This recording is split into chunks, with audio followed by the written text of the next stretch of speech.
guys to everyone. I'm Ada from Poison Rock, and today it's a pleasure to have with us Dan Lorenzo from Patriarchs in Black. First of all, it's oh come on, how are you? We finally did it to do this interview. I'm doing very well. I really appreciate you having me. I'm a big fan of Italy because you're in Italy, right? In Sicily. Yeah, my wife and I got married in Roma in Really? 1997. Yeah. We met the Pope and everything a couple days later. That's beautiful. What a beautiful sight. A beautiful holiday. It was like a honeymoon holiday that you had there as well. Yeah, so in 1997, we were going to get married, and I don't dance. I've never danced in my whole life. And I'm like, where can I go to have a wedding where there's nobody? It's just very private because I was so anxious. So we just flew over with like 4 people, and we got married in Rome. And then since then, we went to Florence and Capri after that. And then we went to Venice a few years later. We went to Lake Como. Beautiful, so beautiful. So we love Italy. We love Italia. Do you miss Sicily though and Sardinia? I want to go to both, but we haven't been there yet. Yeah, so for some anniversary, you have to take your wife in holiday in one of the islands. Yeah, to deserve that. So before just starting to speak about Patriarchs in Black, how you then get in touch with music? I mean, a little bit of your musical background is interesting as well to know because we understand better the soul of Patriarchs in Black. So okay, what about? So I started playing guitar in 1978, and even before I started playing guitar, I called myself Dan from Hades because I was studying Greek mythology in school. Cool. And then 1987, Hades put out their first album. And in 1988, Hades put out their second album. And then we toured Europe in 89 and we started fighting. We broke up. Okay. Then I started a band called Nonfiction. And then Nonfiction put out a couple albums. And we actually played Milano in 1993 with Overkill and Savatage. Hi, Caffrey. I say everyone hi because Caffrey is a really close friend of mine, so I'll take out the chance to say hi to him. Yeah. But that's a fucking beautiful background you have. Yeah. You toured a lot. I mean, you've been in the music fields for a long time, basically. A long time. Yeah, I'm 60 years old and I started playing guitar when I was 15. So really long. But you start to play guitar, but you're 14 years old version of you. Did you ever imagine that you will be here today? No way. No way, completely. When I was like 12, 13, 14, I was obsessed with baseball. I wanted to be a baseball player. Okay. And when you're a little kid, you don't even think about being 60 years old. I mean, back then, 60 years old was a really old man. My father died at 47. He had juvenile diabetes. He died in 1982. I never, ever imagined being 60 years old talking about music. Never thought that would happen. That would be like it's kind of, let's say, of a side project, a side work. Because of course it's not a thing, because you can say that better than me. It's not like in the 80s or in the 90s that maybe you can make out totally a completely living of music. Yeah. It's I'm looking at your nice tattoos and I love seeing a young tattooed woman. I'm 36. I'm not so young, kinda. All right. Well, I'm younger than me.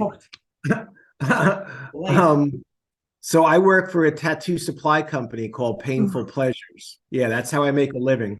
I'm in New Jersey. Beautiful job. Yeah, it's the best job. I love the company. Man, you are on the music. You're on the alternative music for all your life. I envy you completely. Yeah. Your life. The company is in Maryland, and I work from here in my house in New Jersey. And I work quickly in the studio, and I work a lot of hours for Painful Pleasures in the tattoo business. But I work so quickly, I swear to God, I've never done cocaine in my life. And even my friends who were drug addicts told me, don't you ever do coke because you're wired enough. You move quickly enough, Yeah. So I get a lot of stuff done. And, since Nonfiction broke up, I started a band maybe 8 years ago called Vessel of Light with Nathan Opposition from a band called Ancient Wisdom. I also put out records with Jason McMaster from Dangerous Toys and a band called Cassius King. I love Dangerous Toys. I had a t-shirt with of them. Okay. I love them. if you like Jason McMaster's voice in that project, Cassius King, I have the old Hades bass player Jimmy Shulman and Ron Ah, Lipnicki, who was in Hades and Overkill. And that band is called, we have one band called Cassius King and the other band called Vessel of Light. But I'm really here to promote my newest project, yeah, Patriarchs. but man, you have a really amazing background. That's A lot of stuff. important because when you are out, you know, when you start a new project and you are young, let's say, okay, you never had a band before. Maybe you played on a garage or I don't know, whatever you played, and you Yeah. start out there. It's beautiful. But of course, you don't know the music business. You don't know how to tour. You don't have the experience that you have. So when people, when both of you, let's say patriarchs in general, let's call it patriarchs in black. It's too long. Can I say patriarchs so it make it easier? Sure. Come together with such a huge experience, both of you. It's easier because you know the world. Both of you know the world of music. And you as well said so many interesting about the past that are maybe another time we will do like a kind of and like because we used to do like this storytelling about musicians and people. Maybe in another interview, if you would like, we can do just an interview about you, Dan, and really talking about your whole music career until today, because I think you have a lot to say, like a lot of nice stories about your career as well. That'd be great.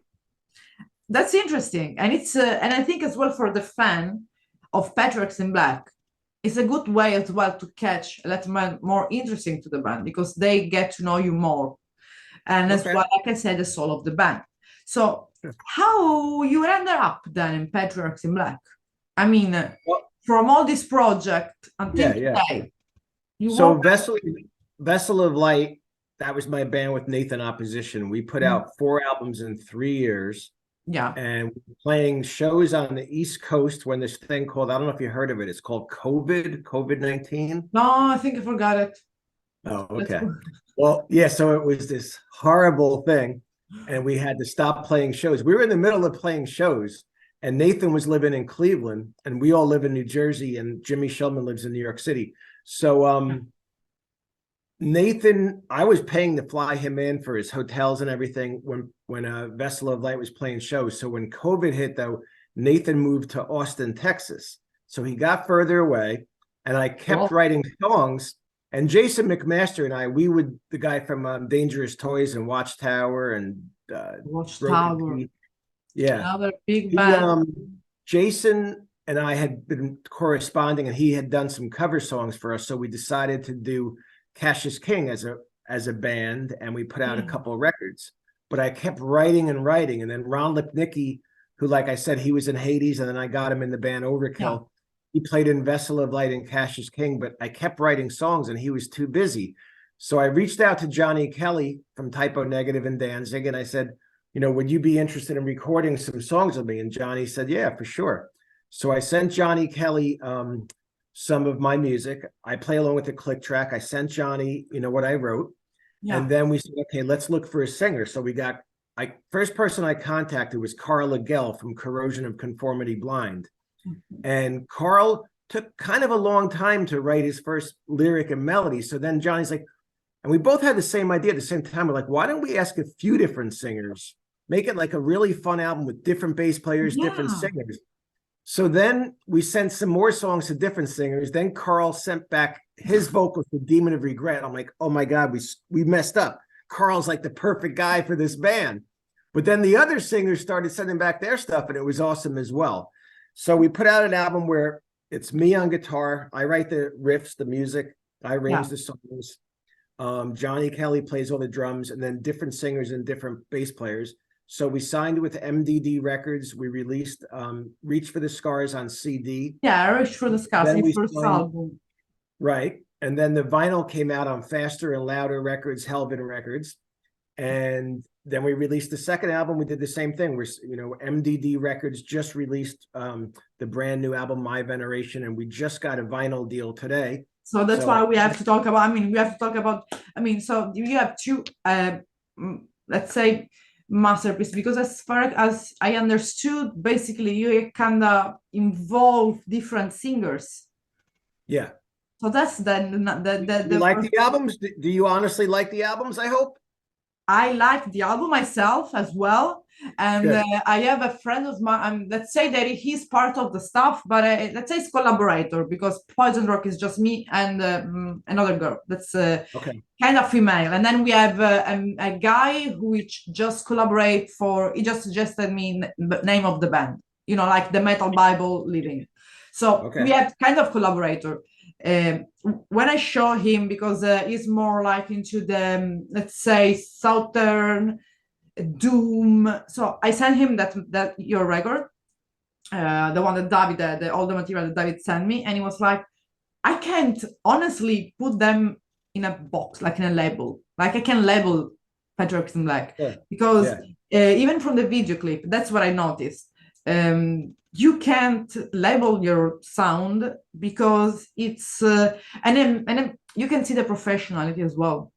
It's not something, I mean, because sometimes you interview bands doing collaboration, a partnership with a PR, you interview bands that are at the beginning. So you expect, kind of a raw material, maybe not the best quality, just young band. Then I saw your video clips of Patriarchs in Black, and my compliments, because then you can see all your professionality of the years, and as well both of you. And there's a lot of work and a lot of soul as well. It's not just music. You can feel like a soul of because I think Patriarchs in Black have as a soul.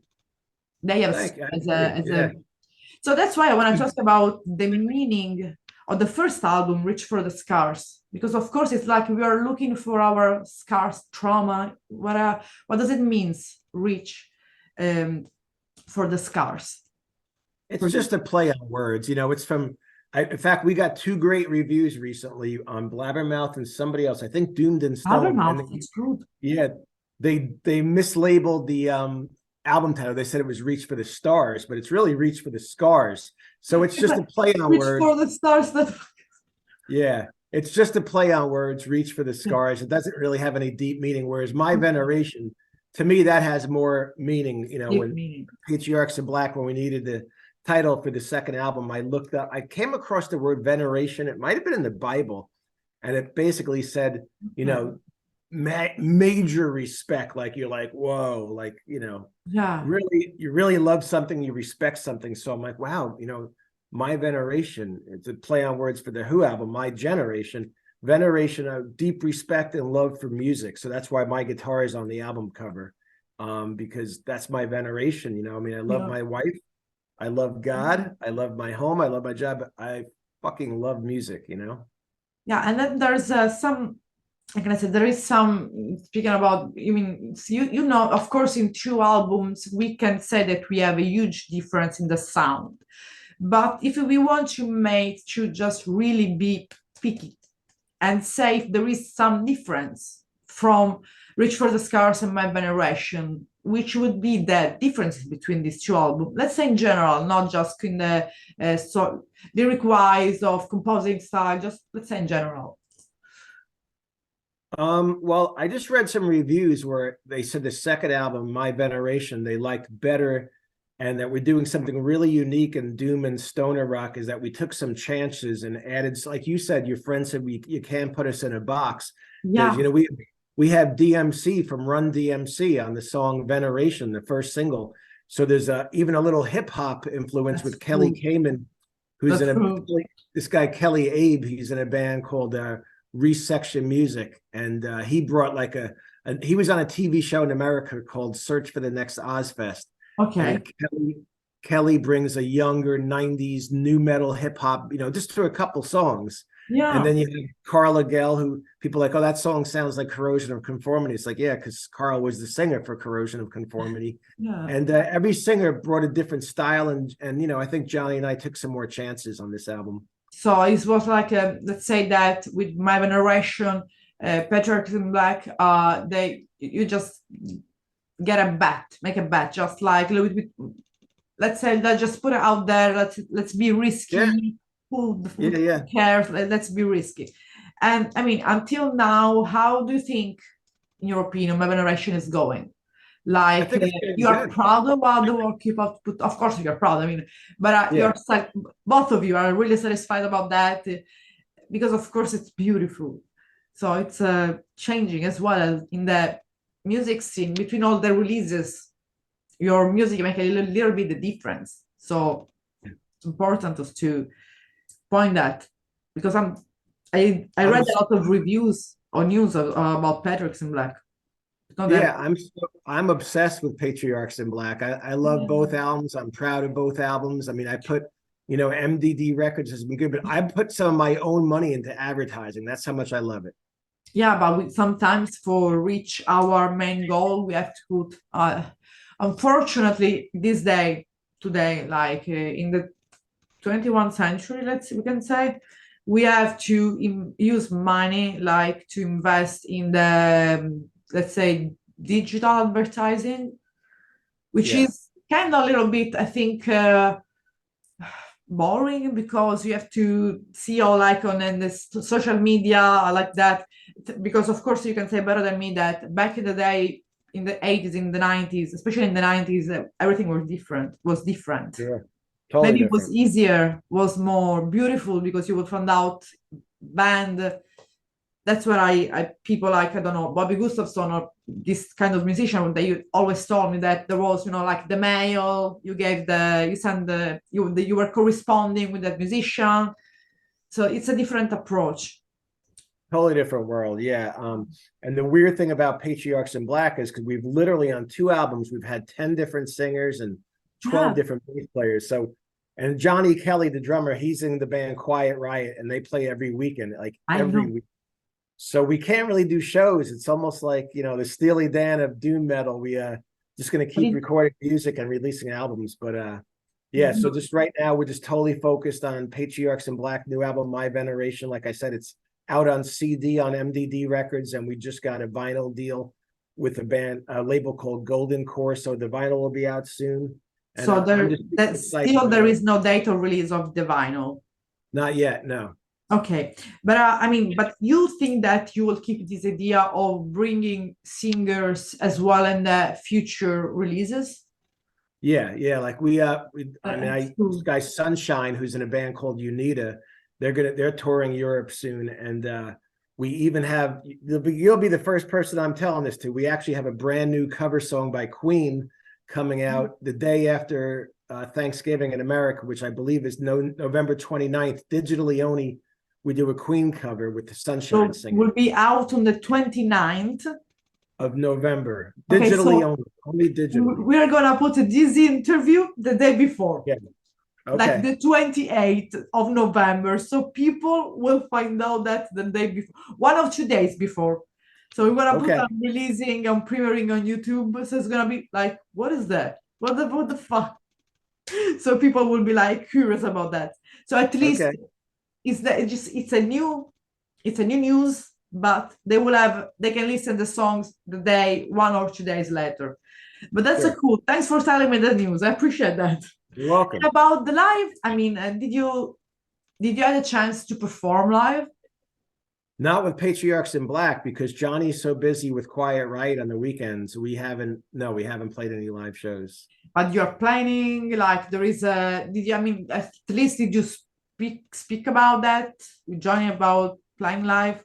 Very difficult because of all the people involved. We'd have to fly 20 people out, it'd be really, really difficult. like a huge scalp.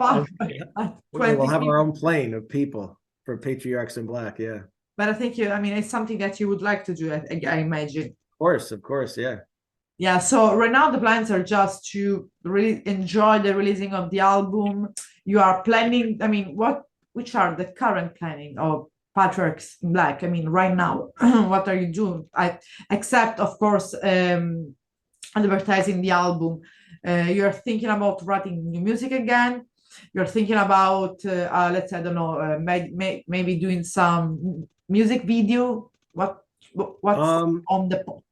I already wrote a new song. I just keep writing. I already wrote a new song yesterday, actually, last night for the next Patriarchs in Black album. Okay. I don't stop. Yeah.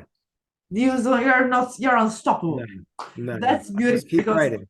it's like the music runs through your vein, like Alice Cooper said. That's the poison, but we say music. So that's Yeah. beautiful. And I mean, in all this, I mean, there should be one or two songs of my veneration, because of course, people out there, they maybe don't know Patriarchs in Black as well, or maybe they are new to this genre as well. So, or maybe they are seeing, I don't know, opening this interview for the first time, and they don't know who I am or who are you, just who are these two people talking. But they get, interesting about the talking, and then we are talking about my veneration.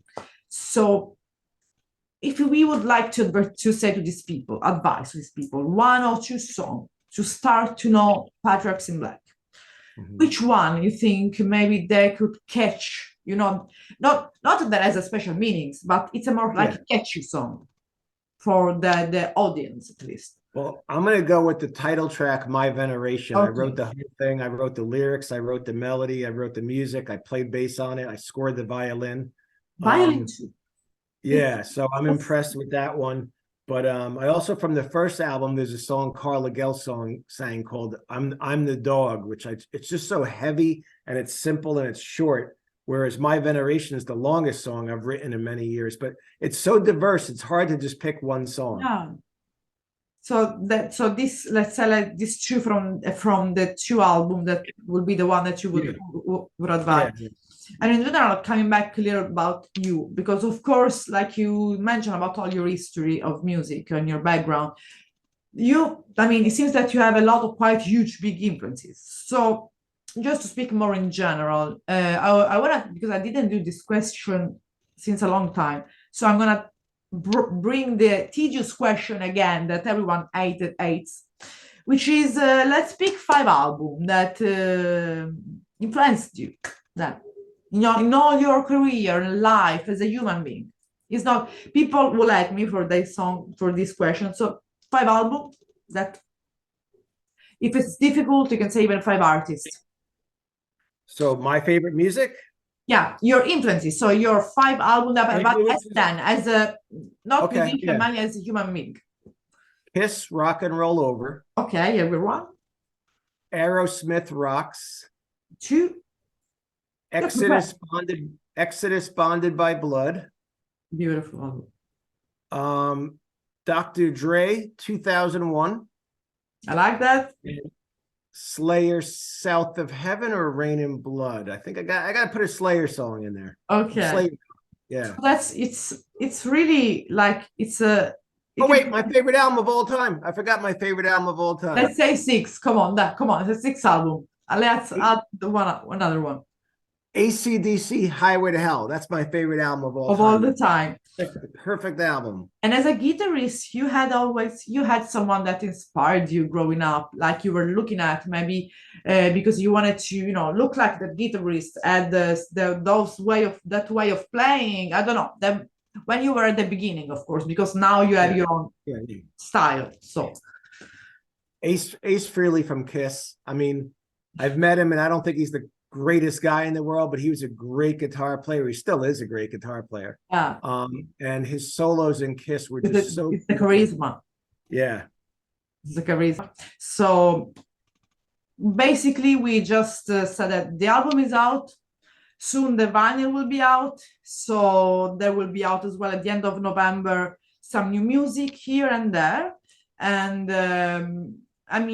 what else? People just have to go there and listen to both of albums, just My Veneration and the other one. And what can I say then? It was really a pleasure meeting you. It was fun. And maybe in the next future, we will do even a both interview with both of you two. It will be a pleasure. I'll even wash my hair and shower for you for the next interview, okay? It's a pleasure. It doesn't matter. I just came back from job and I was sitting here. So have a nice day at work or whatever you've got to do. Have fun and greetings to your wife and bring her to Sicily or Sardinia. She deserves that. Okay. All right. Stay in touch. Okay. It's nice meeting you. Bye. Meet you. Bye.